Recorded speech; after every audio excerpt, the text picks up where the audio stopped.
All right, as promised, I'm getting back into video blogging. Just to start, kind of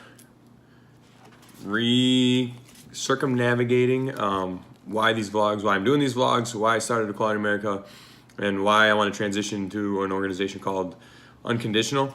I know my struggles were pretty deep-rooted and pretty secretive, so I struggled with them for a long time, and I still struggle with the repercussions of being closeted as a gay dude for a long time.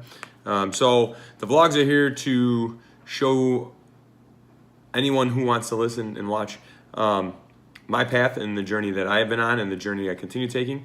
Whether you want to use it as a good example, a bad example, I think it's just a good thing to have out there for others to see and utilize to help them become who they are and their true being. And then also, I think growing up in this world, unconditional love is such a huge part of creating a secure attachment with other individuals, with your family, with your friends, with the world at large. And if you don't have that secure attachment due to not receiving unconditional love or not being able to receive unconditional love, I think your adult life and your life going forward, your future can be kind of a struggle at times, whether it's with intimate relationships with friends, with meeting strangers, whatever. It can be tough. So I want Unconditional, these video blogs, to be a source of unconditional love, a place where you can come and watch videos, relate with someone, maybe not relate with me, but still get it and understand it. Whatever you need. Hopefully this blog, in terms of unconditional love, hopefully this vlog can give it to you directly or indirectly.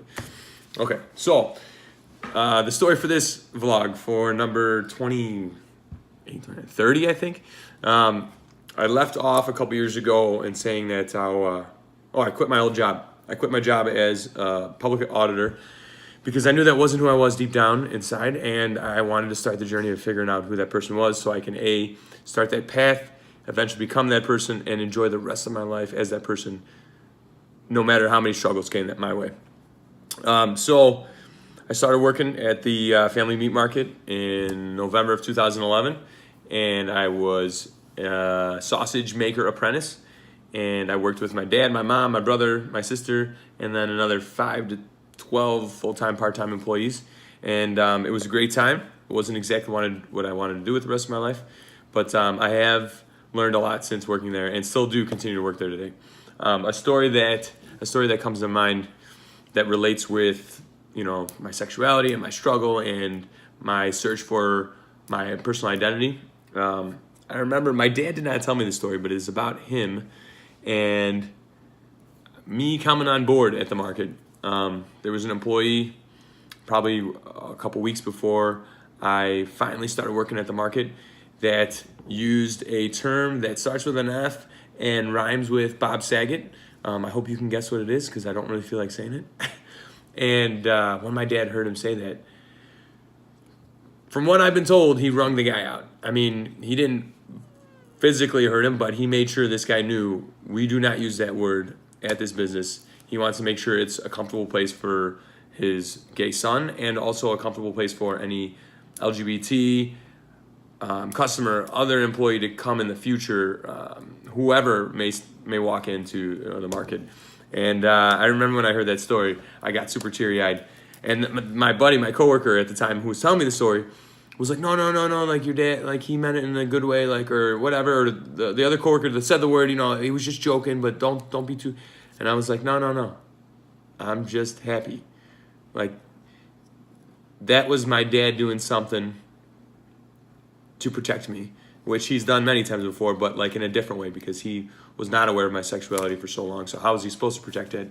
And to have something that's so deep-rooted and so deep pain-wise, for him to do something proactive about it was pretty awesome, and it was a pretty emotional moment for me.